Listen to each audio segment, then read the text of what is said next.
The fluorescent light flickered 3 times before steadying, casting harsh shadows across the dusty concrete floor of Hank's agricultural repair. Danny Rucker wiped his brow with a greasy rag and glanced at the wall clock, 11:47 p.m. Too late for any decent human being to be hunched over a John Deere hydraulic system. But here he was, because Old Man Milligan needed his tractor operational by sunrise, or there'd be hell to pay. "Just another hour," Danny muttered to himself, reaching for the torque wrench. At 28, he'd spent half his life fixing the machinery that kept Russell County, Kansas fed and functional. It wasn't glamorous work, but it paid the bills and kept him firmly rooted in the place he'd always called home. The radio crackled with late-night country music, some singer complaining about lost love and empty bottles. Danny hummed along absently, his mind already drifting to the cold beer waiting in his refrigerator and the hot shower that would wash away the day's grime. The overhead light flickered again, more violently this time. "Piece of junk," Danny grumbled, tapping the wrench against his palm. "Hank needs to stop being so damn cheap and—" The light died completely. The radio went silent mid-twang. Even the distant hum of the mini-fridge in the break room vanished, leaving Danny in a silence so absolute it felt like pressure against his eardrums. He frowned, fumbling for the flashlight he kept in his back pocket. Before he could retrieve it, 5 geometric lights materialized in the darkness above the tractor, perfect pentagons glowing with an unnatural blue-white intensity. They hovered, rotating slowly in perfect synchronization. "What the hell?" Danny took a step backward, his boot heel catching on a toolbox.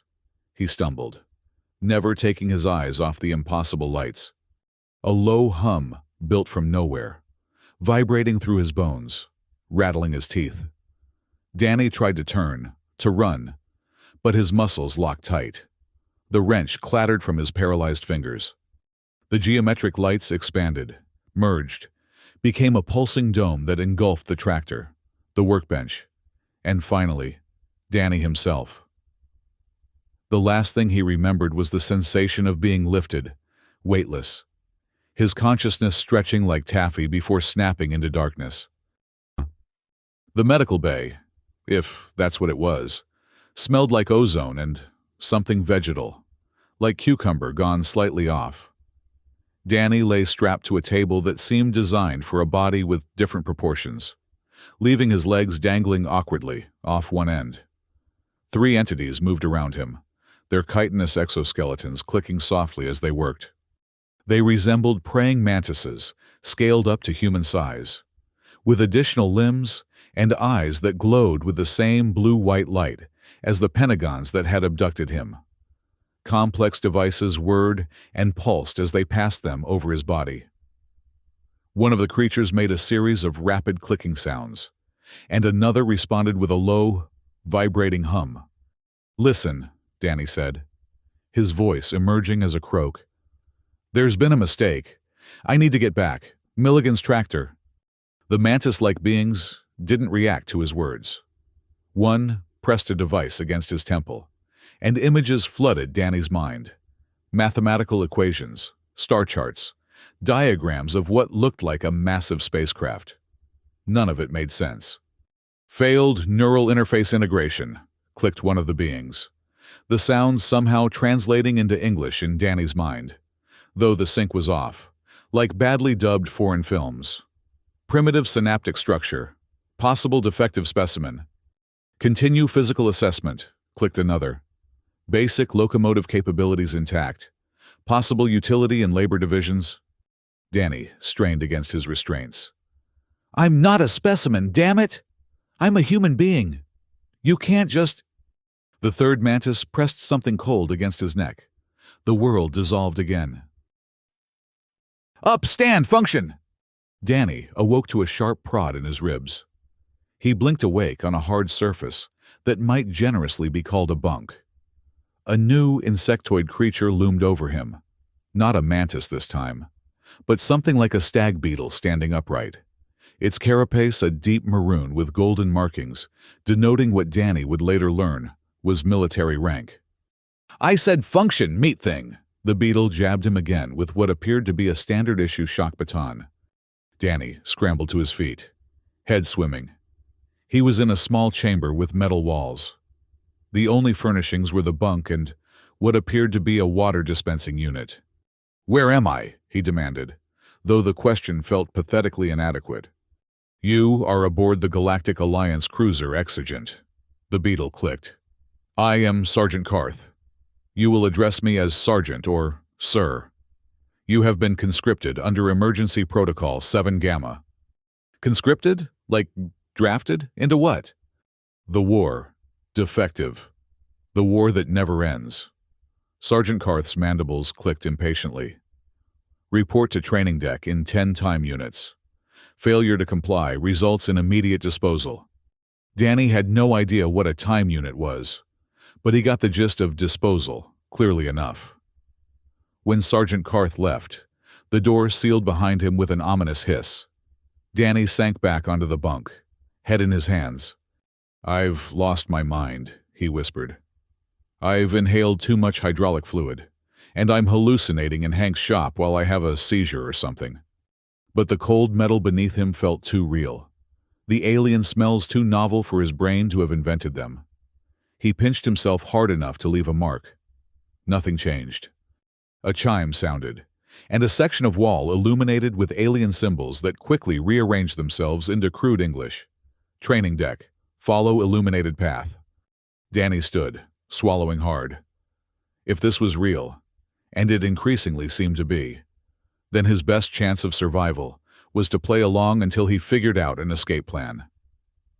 The door hissed open, and a line of blue lights appeared on the floor. He followed them.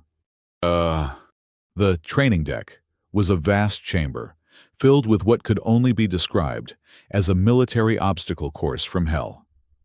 Various alien species, at least 7 distinct body types that Danny could identify, were running, climbing, and in some cases, slithering through the challenges. Overseeing it all was Sergeant Karth and a group of similarly beetle-like officers. "Formation!" barked Karth when he spotted Danny. "Defective here!" Danny approached cautiously, aware of curious gazes from the alien recruits. Up close, he could see that most of them had some form of implant or technological enhancement visible on their bodies. "This," Karth announced to the group, "is a primitive biological entity from an uncharted system. Command believes it may have limited utility in specialized operations. It lacks neural interface capacity and combat enhancements. It is designated defective until it proves otherwise." A ripple of clicking, buzzing, and what might have been laughter passed through the assembled aliens. "Begin physical capacity assessment," Karth ordered. "Basic strength parameters first." What followed was the most grueling physical training session of Danny's life. They started with push-ups, or the alien equivalent, which Danny managed reasonably well, thanks to years of lifting heavy equipment. Then came running laps around the vast chamber, where he struggled to keep pace with beings clearly evolved for speed. "Faster! Defective!" Karth would shout whenever Danny slowed. "Or should we designate you useless instead?" By the time they reached the obstacle course, Danny was drenched in sweat and gasping for breath. The course involved climbing walls, swinging across gaps, crawling under electrified barriers, and navigating a maze that randomly changed configuration. To everyone's surprise, including his own, Danny performed better here than many of the enhanced aliens. His body might have been primitive, but years of squeezing into tight spaces to repair machinery had given him an instinctive understanding of how to move his body through complex environments. When he emerged from the final segment of the course ahead of 3 other recruits, there was a moment of stunned silence before Sergeant Karth's mandibles clicked rapidly. "Interesting," the sergeant finally said.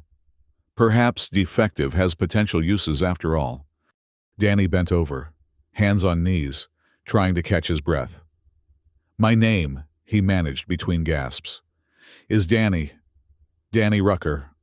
"Your designation," Karth replied coldly. Is whatever I determine it to be. Report to nutritional dispensary. Refuel. Return for weapons assessment in 20 time units. As the group dispersed, one of the aliens, a being that resembled a stick insect with delicate, translucent limbs, approached Danny cautiously. New one. It clicked softly. Follow. Food not for your kind in dispensary. Will help.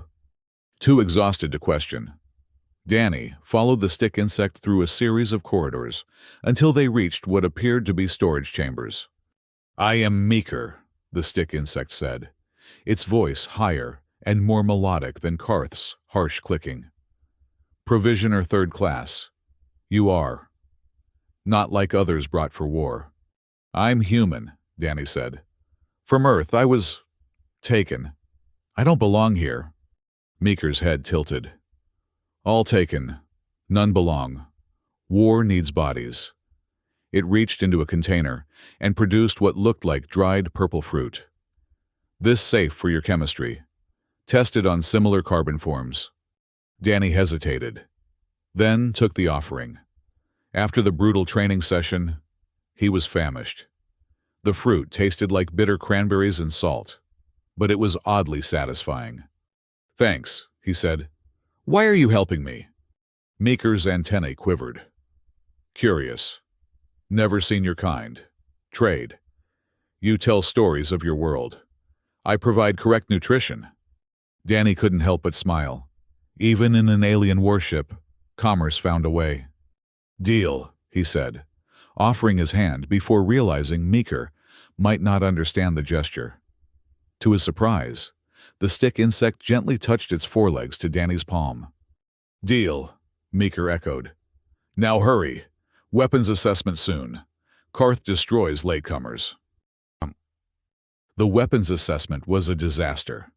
The training deck had been reconfigured into a firing range, with various energy weapons mounted on stands. Each recruit approached a weapon, interfaced with it through their neural implants, and fired at holographic targets. When Danny's turn came, Sergeant Karth watched with what might have been anticipation. Approach weapon platform 3, defective. Danny stepped up to a sleek, gunmetal gray device that resembled a rifle with too many barrels and no visible trigger. He stared at it, helplessly. Interface and fire, Karth ordered. I can't, Danny admitted. I don't have your neural implants or whatever. Karth's mandibles clicked rapidly. Attempt manual operation. Danny picked up the weapon. It was surprisingly light, almost weightless. He turned it over in his hands, looking for any kind of mechanism he could recognize. Nothing. I don't know how. Failure, Karth announced. As expected. Primitive biologicals cannot interface with standard weaponry. He turned to another officer. Requisition archaic kinetic options for next assessment.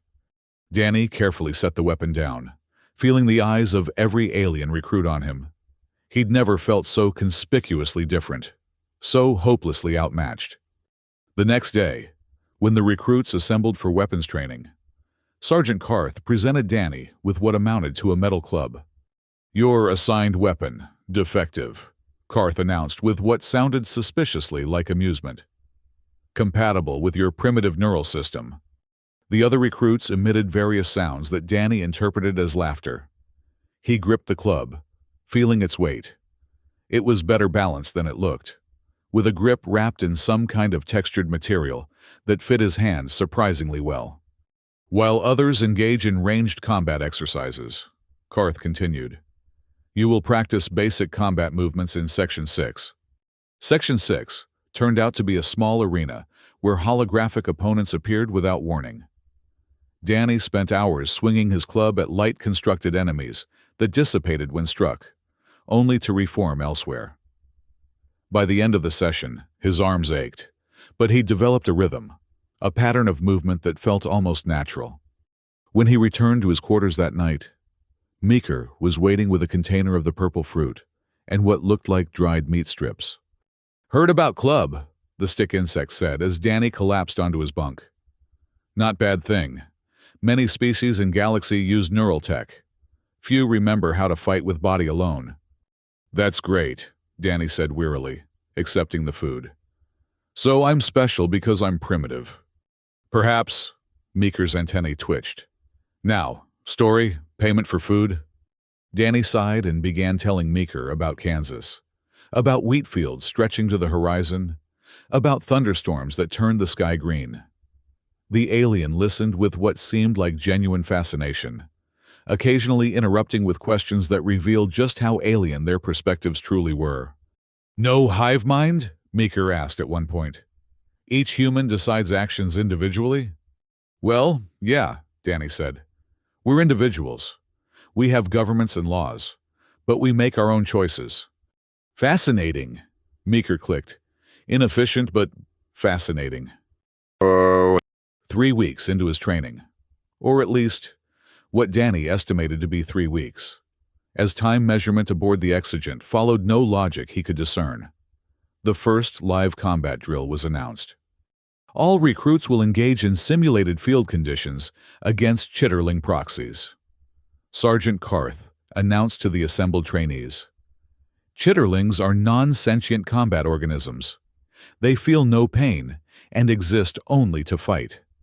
Defeating them is not murder. Failing to defeat them is suicide. The recruits were divided into squads of 6. Danny found himself grouped with a massive, turtle-like being named Gorb, twin jellyfishes with electrical tendrils called Plex and Flux, a diamond-skinned humanoid who never spoke, and to his surprise, Meeker. Didn't know you were combat personnel, Danny whispered, as they were herded toward transport vessels. All are combat when needed, Meeker replied simply. We'll watch your back parts if you watch mine. The transport took them to what appeared to be an asteroid that had been hollowed out and converted into a training ground.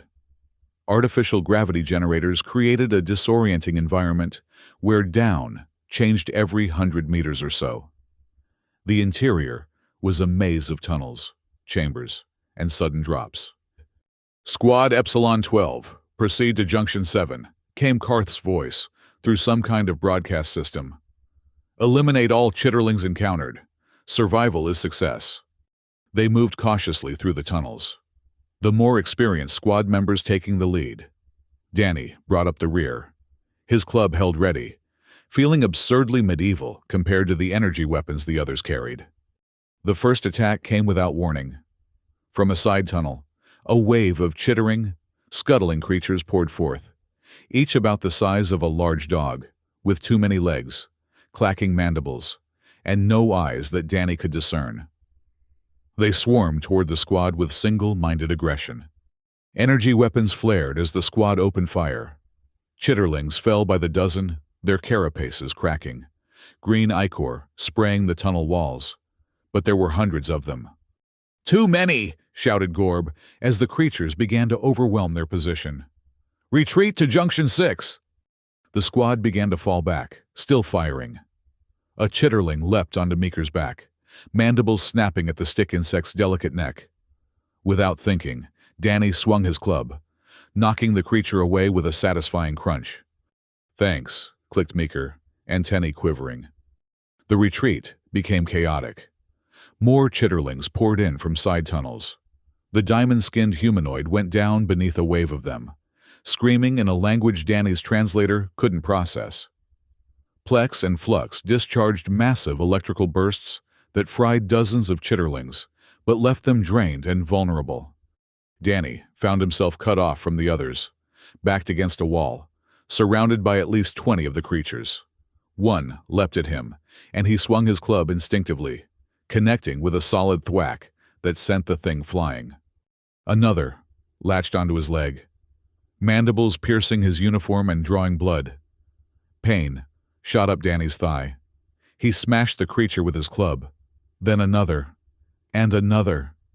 His heart hammered in his chest. His vision narrowed to pinpricks. And then something changed. A familiar feeling washed over him.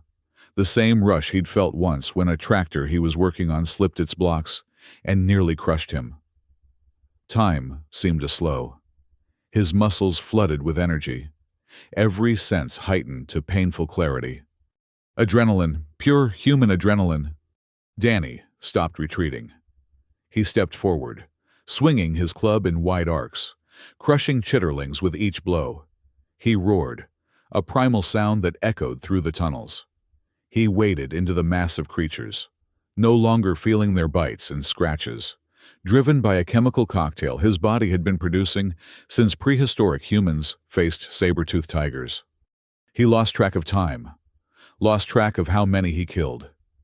He was vaguely aware of moving through tunnels, of chitterlings fleeing before him, of crushing and smashing until his club was slick with green ichor and his arms burned with fatigue. When he finally came back to himself, he was standing in a chamber littered with chitterling corpses. The rest of his squad stared at him from the entrance, mandibles, tentacles, and other alien approximations of jaws hanging open in what could only be shock. "What?" Danny panted, leaning on his gore-covered club. "You killed 57 chitterlings," Gorb said, his reptilian voice hushed. "Alone, with a stick." Before Danny could respond, his knees buckled.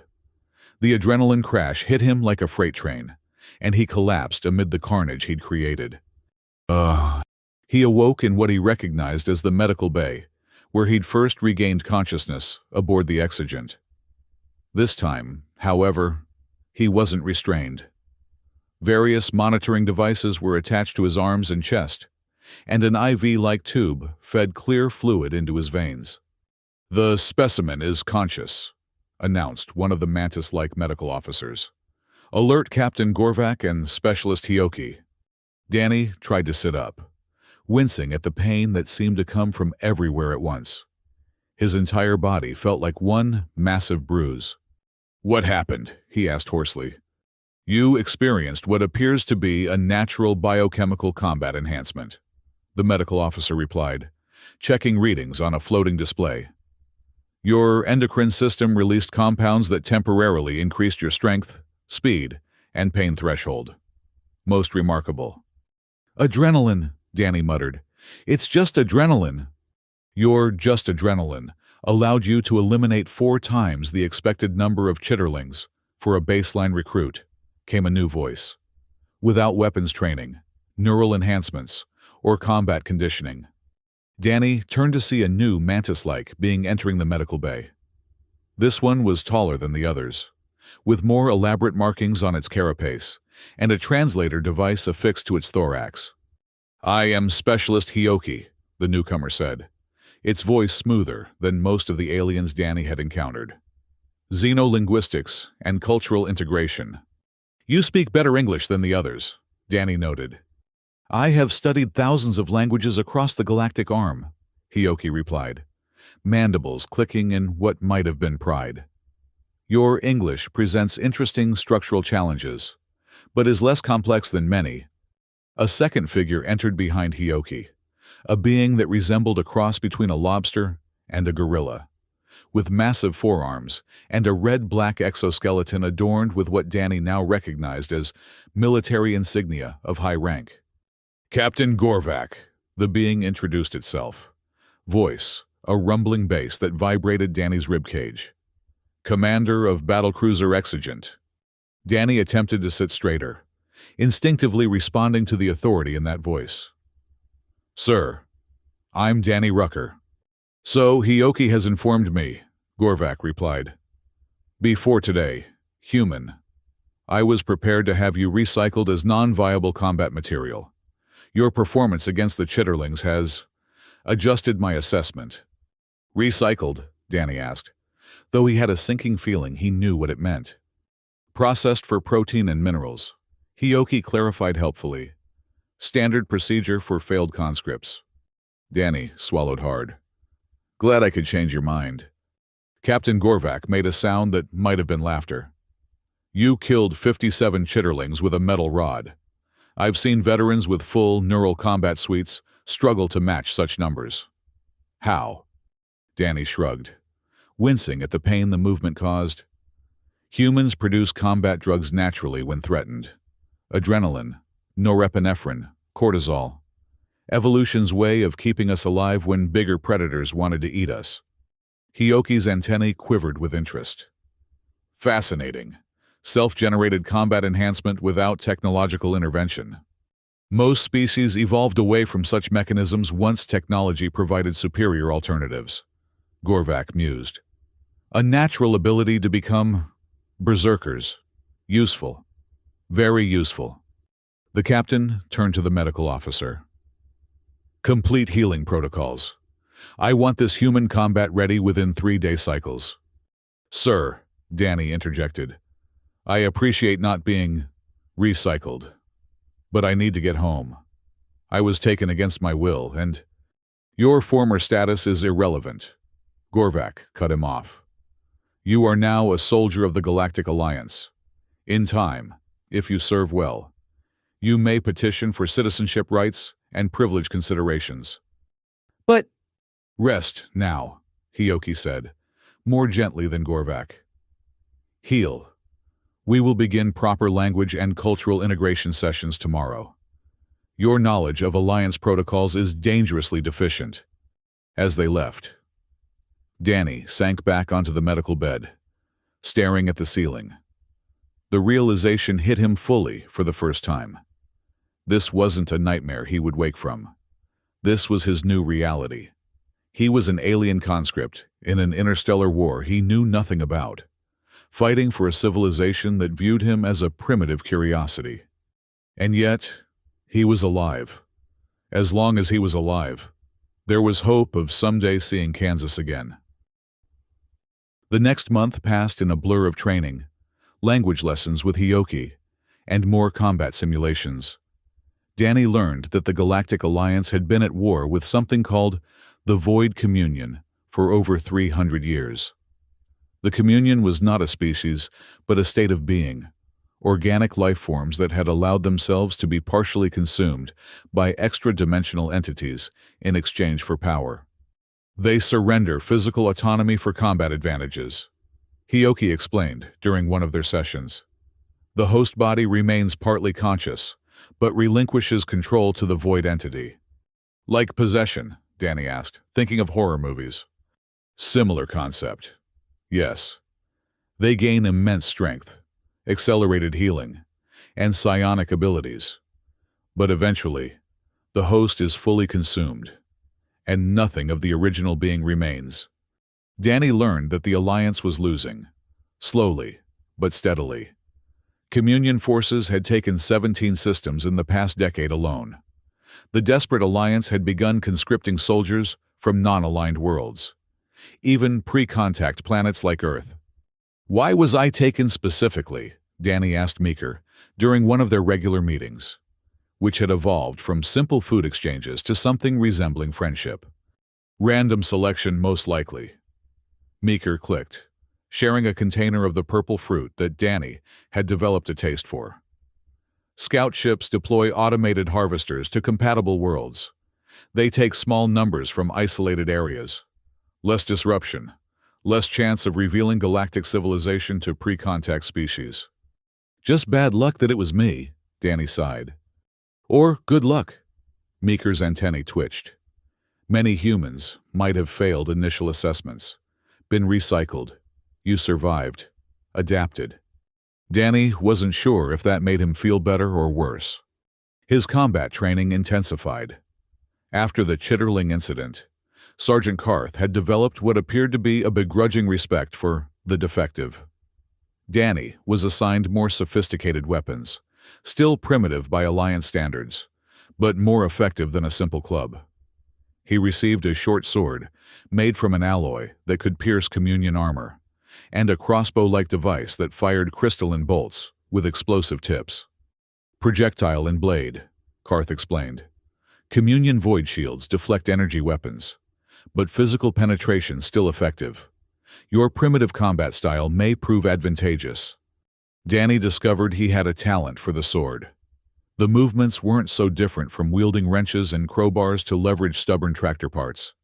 The crossbow took more practice, but within weeks, he could hit moving targets with reasonable accuracy. More importantly, he learned to control his adrenaline response, to channel the berserker fury that had overwhelmed him during the Chitterling attack. Meditation techniques taught by Hioki helped him ride the wave of combat chemicals rather than being swept away by them. Through it all, he maintained a small flame of hope that someday, somehow, he would find his way back to Earth. He kept a makeshift calendar scratched into the wall of his quarters, marking off days as best he could estimate them. By his count, he'd been aboard the Exigent for just over 2 months when the call for a special operation came. Communion forces have established a forward base in the Cygnus Void, Captain Gorvac announced to the assembled special operations teams. An asteroid field rich in uranium, essential for void shield disruptors. The briefing chamber was filled with the Alliance's elite strike forces, veterans of dozens of campaigns, their bodies enhanced with the latest combat technology. Danny stood out as the only unaugmented being present, drawing curious glances and subvocal comments his translator partially picked up. The primary objective, Gorvac continued, is to destroy their processing facility located here. A holographic display showed a massive asteroid with structures built into its surface. However, intelligence reports void tunnelers have infested the surrounding field. These organisms create and maintain wormhole passages that allow communion ships to bypass our defensive perimeter. Images appeared of massive, worm-like creatures with circular, tooth-lined maws. Each appeared to be at least 50 meters long. Tunnelers cannot be destroyed from outside, Gorvac explained. Their dimensional phasing abilities allow them to shift partially out of our reality when threatened. They must be neutralized from within. A murmur ran through the assembled soldiers. Danny felt his stomach tighten. Strike Team Alpha will assault the processing facility, Gorvac continued. Teams Beta through Delta will deploy to designated asteroids and eliminate the tunnelers. Specialist Rucker will accompany Team Gamma, utilizing his unique combat abilities. Danny started at the use of his actual name, rather than defective or human. It was the first time anyone in authority had acknowledged him as an individual since his abduction. After the briefing, Sergeant Karth approached Danny as he was preparing his equipment. "Tunneler duty," the beetle-like being clicked. "Dangerous. Many do not return." "Thanks for the encouragement," Danny replied dryly. "Not encouragement. Fact." Karth's mandibles clicked rapidly. "But you have survived when logic said you should not. Your primitive nature is unpredictable. This may be advantage against tunnelers." It was the closest thing to a compliment Danny had ever received from the sergeant. "I'll do my best not to get recycled," Danny said. "See that you don't," Karth replied. "Training new defectives is time-consuming." Team Gamma consisted of 6 soldiers besides Danny, Gorb, the turtle-like heavy weapons specialist, a crystalline being named Shardik, who could refract energy weapons through its body, twins Plex and Flux, whose electrical abilities had proved devastating in close-quarters combat, a serpentine alien called Vespi, who specialized in explosives, and to Danny's surprise, Meeker. "Didn't know you were cleared for special ops," Danny said as they boarded the assault shuttle. "Infiltration specialist." Meeker clicked modestly. "Small spaces, quiet movement. Also, requested assignment to your team." "Why would you do that?" Meeker's antennae twitched in what Danny had come to recognize as the equivalent of a shrug. "Friends watch each other's back parts. Yes? Human custom, you said." Danny felt a lump in his throat. After months of being treated as a defective specimen, the simple acknowledgement of friendship hit him harder than expected. The assault shuttle dropped them on the surface of a medium-sized asteroid. According to intelligence, a tunneler had created a nest within its core, establishing wormhole connections to 3 different star systems that Alliance forces were trying to defend. "Breach point located," announced Gorb, scanning the rocky surface with a device that resembled a metal centipede. "Tunneler entry aperture 300 meters north." They made their way across the asteroid's surface using magnetic boots to counteract the minimal gravity. The landscape was barren, pockmarked with craters and crevices. In the distance, flashes of light indicated that the battle for the processing facility had already begun. The entry aperture turned out to be a perfectly circular hole, 30 meters across. Descending into darkness, the edges were smooth, as if something had drilled through solid rock with meticulous precision. Tunneler created this as a feeding entrance, explained Vespi, her serpentine body coiling anxiously.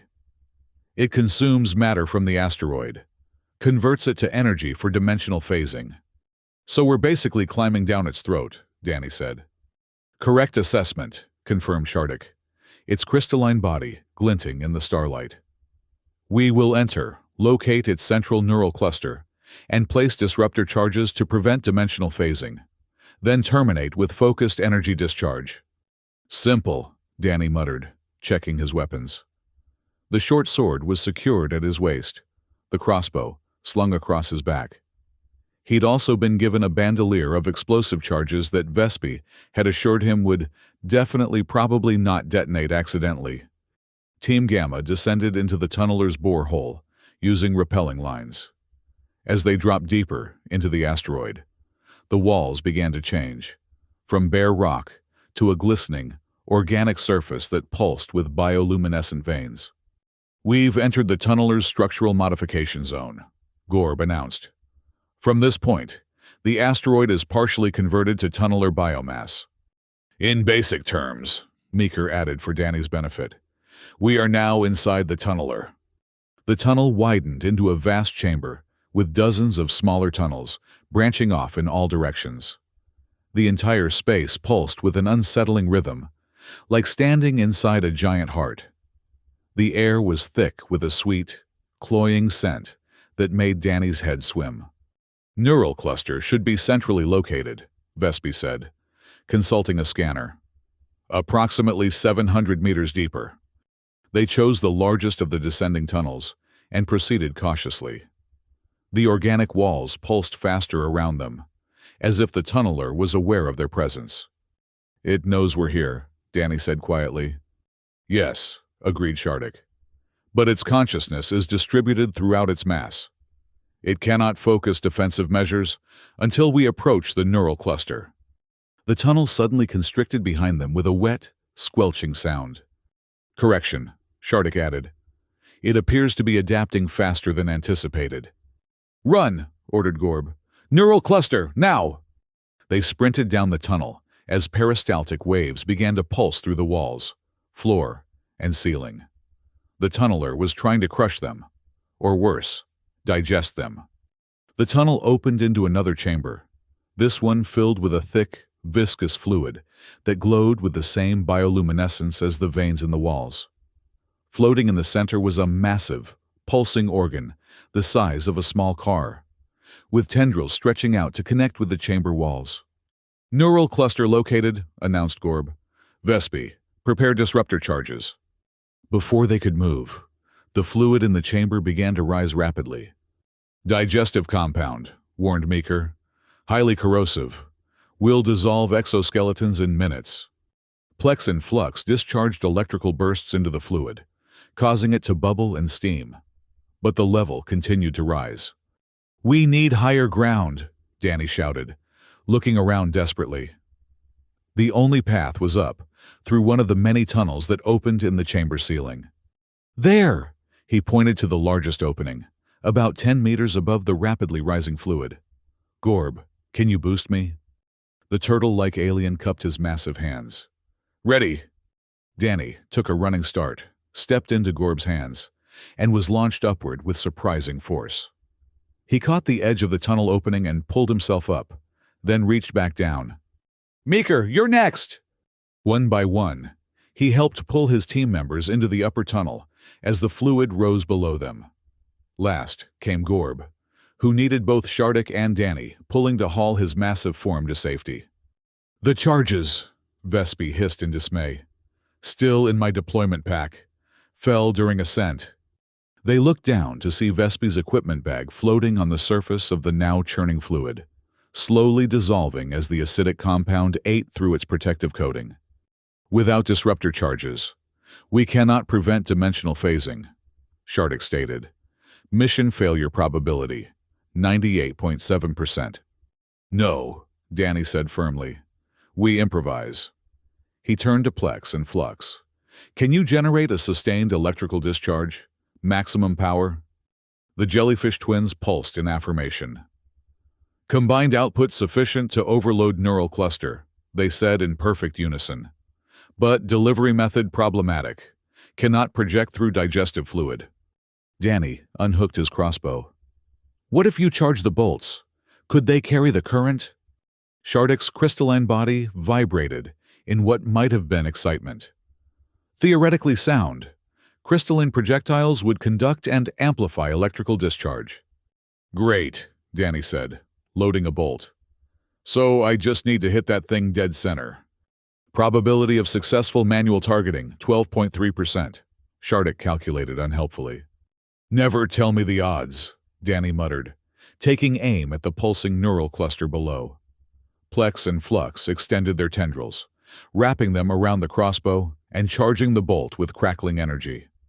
Danny took a deep breath, focusing on the target as Hioki had taught him. Time seemed to slow as his adrenaline kicked in. Not the berserker rage this time, but a controlled, focused state of heightened awareness. He fired. The bolt streaked through the air, trailing blue-white electricity, and struck the neural cluster with perfect accuracy. The effect was immediate and catastrophic. The cluster convulsed, electrical energy arcing through the digestive fluid and up the tendrils connecting to the chamber walls. The entire asteroid seemed to shudder. "Direct hit!" shouted Gorb. "Neural overload in progress!" The tunnel around them began to contract violently. The walls pulsed red rather than blue, and an inhuman shriek reverberated through the asteroid's core. "Tunneler death throes," Meeker clicked urgently. "Entire system will collapse. Must exit immediately." They ran back the way they had come, navigating through increasingly unstable tunnels as the dying tunneler's body convulsed around them. Twice, they had to backtrack when passages collapsed ahead of them. The air grew thick with spores and fluids as the creature's body began to break down. They were still 300 meters from the surface when disaster struck. A violent contraction pinned Meeker against a wall as the tunnel collapsed. The stick insect's delicate exoskeleton cracked audibly. "Go," Meeker clicked weakly. "Cannot move. Complete mission." "Like hell," Danny growled. He drew his sword and began hacking at the organic matter constricting his friend, driven by a fresh surge of adrenaline. The others joined in, Gorb tearing chunks away with his powerful claws, Shardik firing focused energy beams to cut through tougher sections. They freed Meeker, but the stick insect's legs were crushed, its thorax leaking vital fluids. "Carry him," Danny ordered, and Gorb lifted Meeker's broken form gently. They resumed their desperate escape, the tunnels collapsing behind them just seconds after they passed. The asteroid's structure was becoming increasingly unstable as the tunneler's biomass, which had been integral to its structural integrity, began to disintegrate. Finally, they reached the original borehole and began their ascent toward the surface, climbing as fast as their exhausted bodies would allow. Behind them, the tunnel imploded with a sound like thunder. They were 50 meters from the exit when the worst happened. A massive tremor shook the asteroid, dislodging Gorb's handhold. The turtle-like alien fell, still clutching Meeker, tumbling back down into the collapsing tunnel. Without hesitation, Danny secured his line and dove after them, descending at dangerous speed. He found them 20 meters down, Gorb wedged against the tunnel wall, still protecting Meeker's broken body. "Go," Gorb rumbled. "Cannot climb. Save yourselves." The tunnel was collapsing around them, chunks of rock and dying tunneler biomass raining down. Danny looked up to see the other team members watching from above. Their expressions, or what passed for expressions on their alien faces, clearly conveying that this was suicide. Another tremor hit, and the tunnel began to close above them like a massive throat swallowing. "Hang on to me," Danny shouted to Gorb. "Both of you!" The turtle alien hesitated, then locked one massive arm around Danny's waist, still cradling Meeker with the other.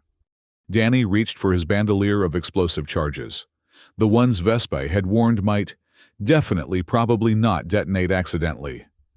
He activated all of them simultaneously and hurled them down into the depths of the collapsing tunnel. "Hope you're good at holding your breath," he yelled, and began climbing upward with nearly 300 kilograms of alien weight hanging from his waist. His muscles screamed, his vision tunneled, every fiber of his being flooded with adrenaline and desperation.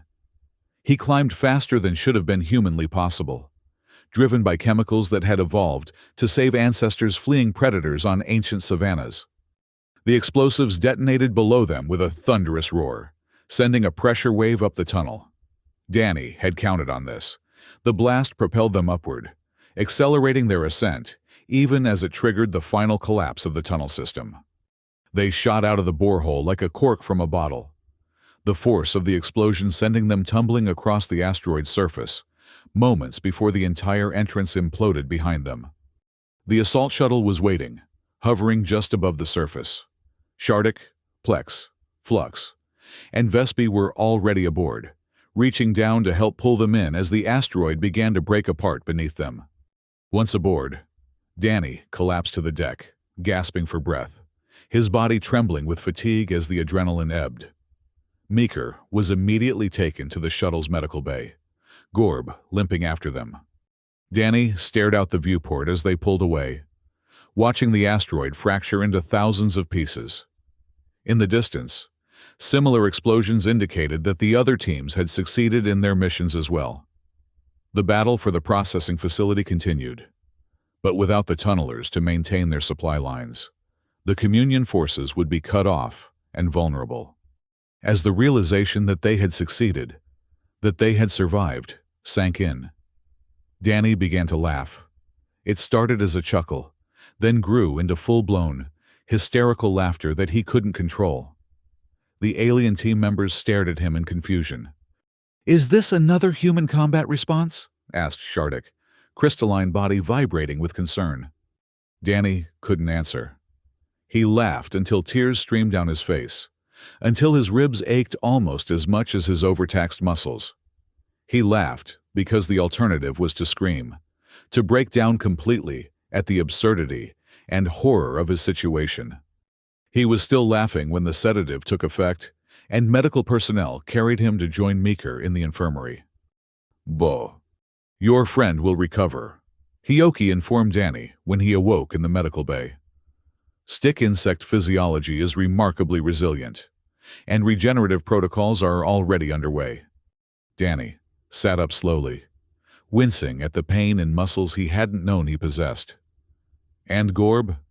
Minor fractures to 3 of his 4 primary limbs, already repaired. Hioki's antennae twitched. "You saved them both at great personal risk.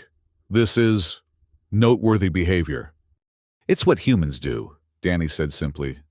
"Not all species would make such a choice," Hioki observed. "Many prioritize mission objectives over individual survival. Others prioritize personal survival above all. Your actions defy conventional tactical logic." "Maybe humans just have defective tactical logic too," Danny suggested with a weak smile. Hioki made a sound that might have been laughter. "Perhaps. Or perhaps there is wisdom in your primitive response patterns that more advanced species have lost." The mantis settled onto a perch next to Danny's bed. "Captain Gorvak wishes to see you when you are recovered. Your performance has been noted at the highest levels." 3 days later, cleared by medical and moving with only mild discomfort, Danny reported to Captain Gorvak's command center. The massive lobster gorilla hybrid was studying tactical displays, showing what appeared to be a major redeployment of Alliance forces. Specialist Rucker," Gorvak acknowledged without looking away from the displays. "Your actions in the Cygnus Void operation exceeded all performance metrics and projections." "Thank you, sir," Danny said, standing at what he hoped was a respectful approximation of attention. The team worked well together. Indeed. Team Gamma achieved its objectives with 0 casualties, the only squad to do so. Gorvak finally turned to face Danny. More significantly, your actions to rescue Provisioner Meeker and Weapons Specialist Gorb demonstrated a cohesive influence on squad dynamics that is typically absent in conscripted units. "They're my friends," Danny said simply. "I wasn't going to leave them behind." "Friends." Gorvak pronounced the word carefully, as if testing its weight.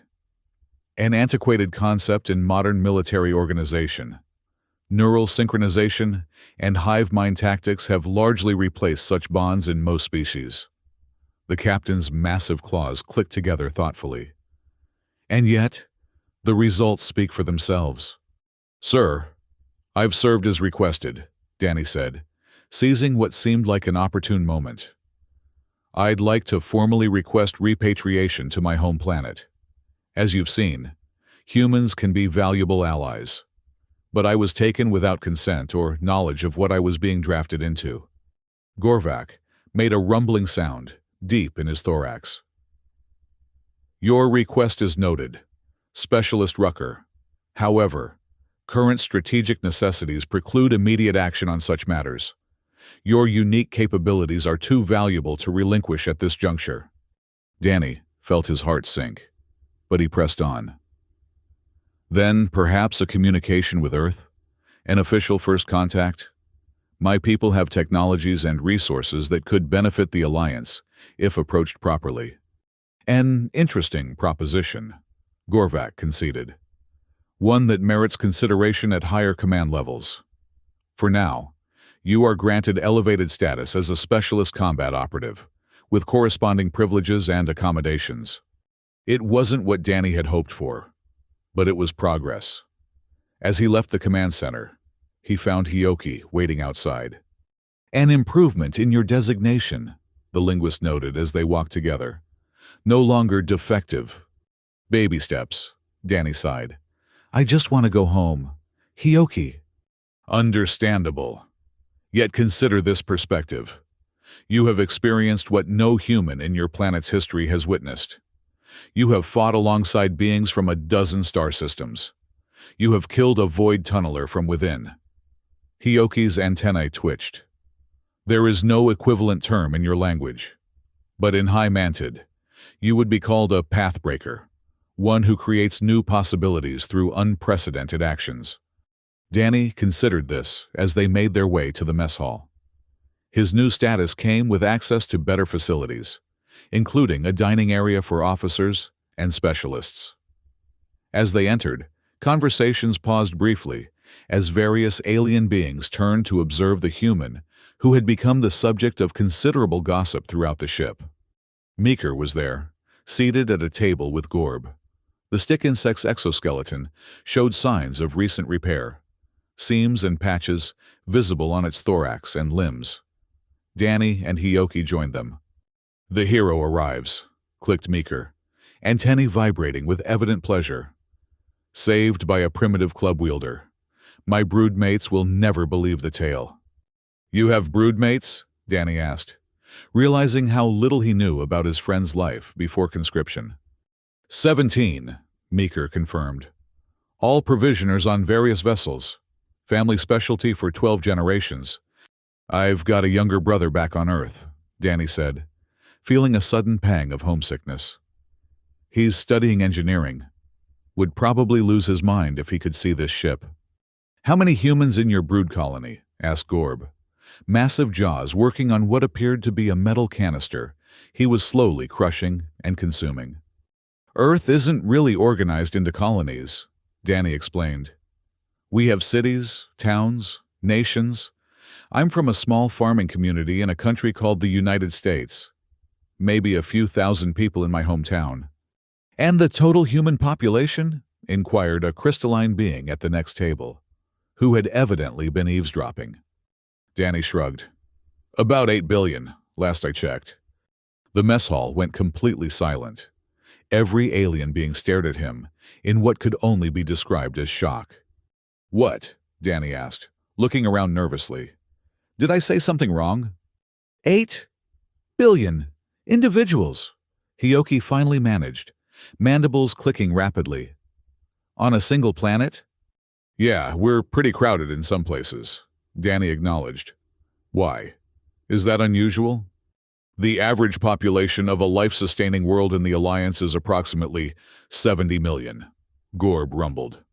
The most populous known world, Kelbraxis Prime, hosts 300 million at maximum capacity. 8 billion would be... Meeker's antennae quivered. Unprecedented. Statistically impossible without... Without what? Danny prompted. Without exceptional evolutionary advantages, Hioki finished quietly.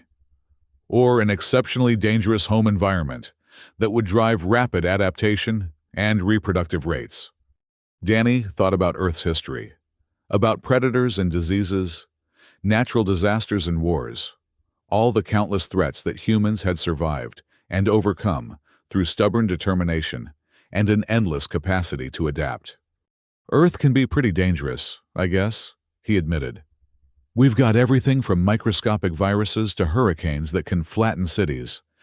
And all 8 billion of your species produce combat drugs naturally? Asked the crystalline being. All can enter berserker states, as you did against the chitterlings and the tunneler. Well, yeah, Danny said.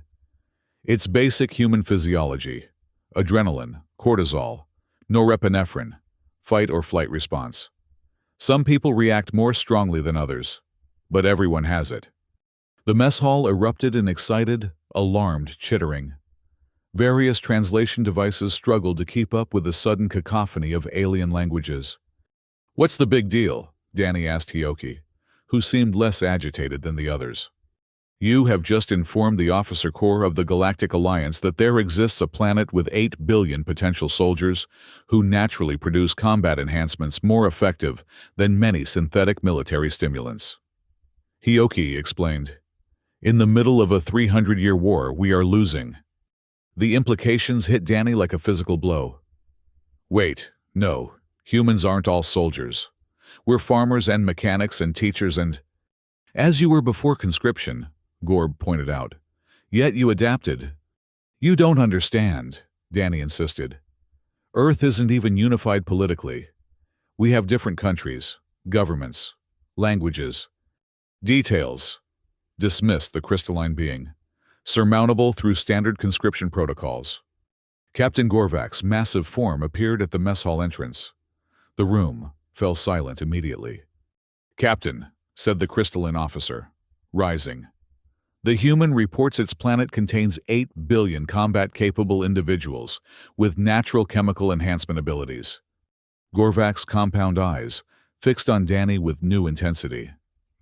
Is this accurate, Specialist Rucker? Danny swallowed hard. Sir, yes. There are approximately 8 billion humans on Earth. But I need to emphasize that we're not a military species. Most humans have never been in combat. We're not organized for war. Neither were the Vrasilians before Communion forces destroyed their primary colony. Gorvak rumbled. Neither were the Tarn before their sun was extinguished. This war does not permit the luxury of remaining neutral. The captain approached Danny's table, each heavy step emphasizing the gravity of the moment.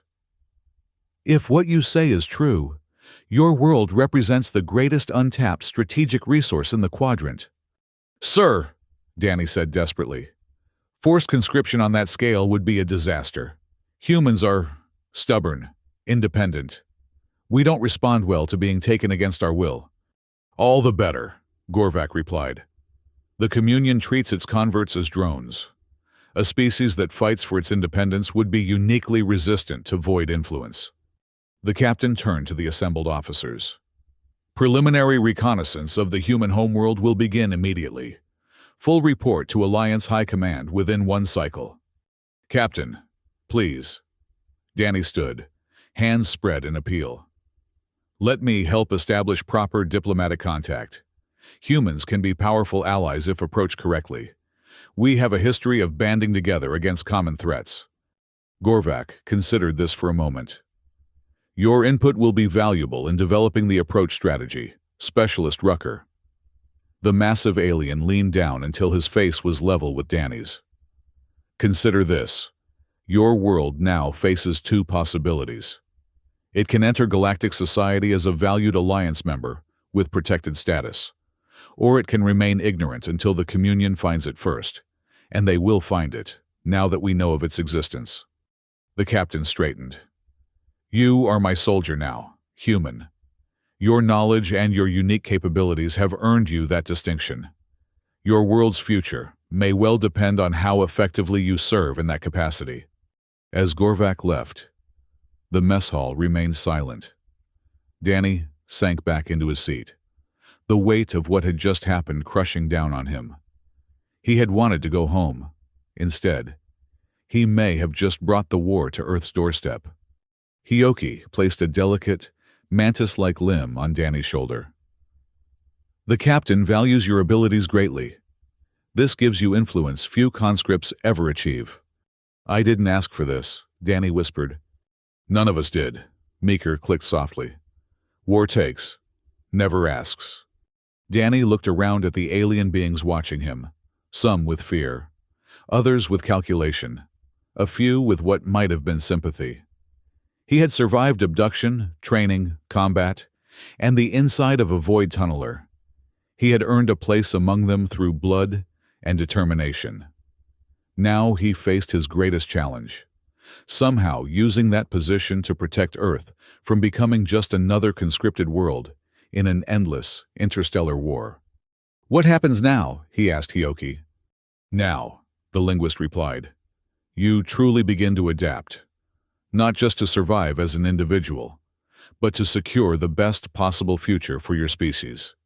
Danny nodded slowly, his jaw set with newfound resolve. If he couldn't go home yet, he would make sure there was still a home to return to when this was over.